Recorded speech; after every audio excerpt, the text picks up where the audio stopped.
Clip number 570۔ اس clip میں آپ قرآن پاک کی سورہ یوسف کی آیت نمبر 50 سے لے کر 52 تک کی تلاوت، ترجمہ اور تفسیر قرآن صراط الجنان سماعت فرمائیں گے۔ بسم اللہ الرحمن الرحیم۔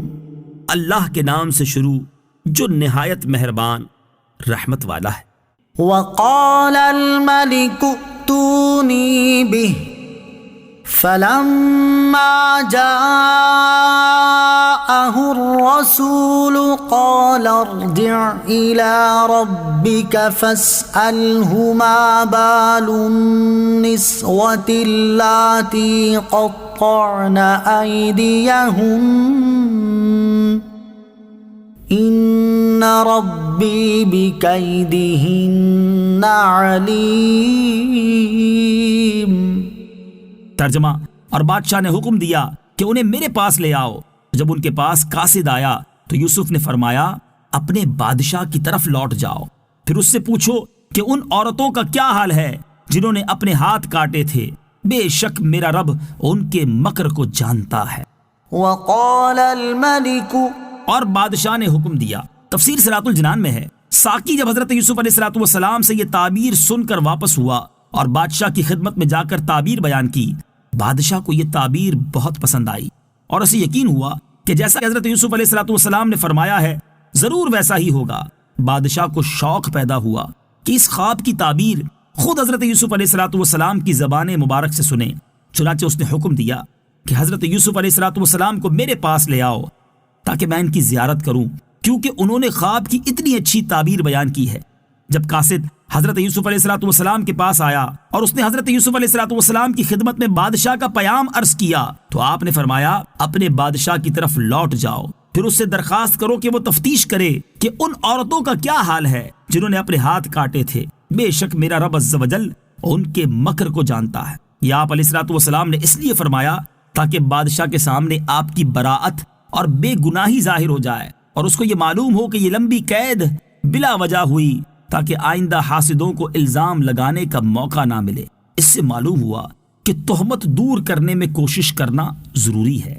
قال ما خطبكن إذ راوتن يوسف عن نفسه قلنا حاش لله ما علمنا عليه من سوء قالت امرأة العزيز الآن حصحص الحق أنا راودته عن نفسه وإنه لمن الصادقين۔ انہوں نے کہا سبحان اللہ، ہم نے ان میں کوئی برائی نہیں پائی۔ عزیز کی عورت نے کہا اب اصل بات کھل گئی، میں نے ہی ان کا دل لبھانا چاہا تھا اور بے شک وہ سچے ہیں۔ وقال الملك، بادشاہ نے کہا۔ تفسیر صراط الجنان میں ہے، جب قاصد حضرت یوسف علیہ السلام کے پاس سے پیام لے کر بادشاہ کی خدمت میں پہنچا تو بادشاہ نے پیام سن کر ہاتھ کاٹ لینے والی عورتوں کو جمع کیا اور ان کے ساتھ عزیز مصر کی عورت کو بھی بلایا۔ پھر بادشاہ نے ان سے کہا اے عورتوں، اپنے صحیح حالات مجھے بتاؤ کہ کیا ہوا تھا جب تم نے حضرت یوسف علیہ السلام کا دل لبھانا چاہا، کیا تم نے ان کی جانب سے اپنی طرف کوئی میلان پایا؟ عورتوں نے جواب دیا سبحان اللہ، ہم نے ان میں کوئی برائی نہیں پائی۔ عزیز مصر کی عورت یعنی زلیخا نے کہا اب اصل بات ظاہر ہو گئی ہے، حقیقت یہ ہے کہ میں نے ہی ان کا دل لبھانا چاہا تھا اور بے شک وہ اپنی بات میں سچے ہیں۔ حضرت زلیخا رضی اللہ تعالی عنہا کو برے لفظوں سے یاد کرنا حرام ہے۔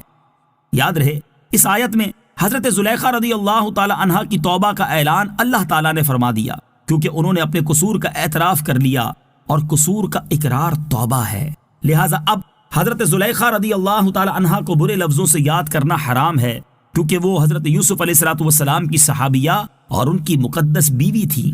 اللہ تعالیٰ نے بھی ان کے قصوروں کا ذکر فرما کر ان پر غضب ظاہر نہ فرمایا، کیونکہ وہ توبہ کر چکی تھیں اور توبہ کرنے والا گناہگار بالکل بے گناہ کی طرح ہوتا ہے۔ ذلك ليعلم أني لم أخنه بالغيب وأن الله لا يهدي كيد الخائنين۔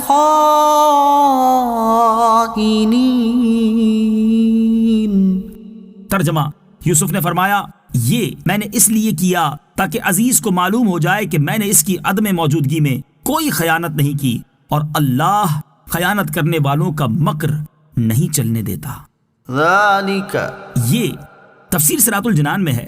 بادشاہ نے حضرت یوسف علیہ السلام کے پاس پیام بھیجا کہ عورتوں نے آپ کی پاکی بیان کی اور عزیز کی عورت نے اپنے گناہ کا اقرار کر لیا ہے۔ اس پر حضرت یوسف علیہ السلام نے فرمایا میں نے قاصد کو بادشاہ کی طرف اس لیے لوٹایا تاکہ عزیز کو معلوم ہو جائے کہ میں نے اس کی غیر موجودگی میں اس کی بیوی میں کوئی خیانت نہیں کی، اور اگر بالفرض میں نے کوئی خیانت کی ہوتی تو اللہ تعالیٰ مجھے اس قید سے رہائی عطا نہ فرماتا، کیونکہ اللہ تعالیٰ خیانت کرنے والوں کا مکر نہیں چلنے دیتا۔ اس سے معلوم ہوا کہ جھوٹ کو فروغ نہیں ہوتا اور سانچ کو آنچ نہیں آتی، مکار کا انجام خراب ہو۔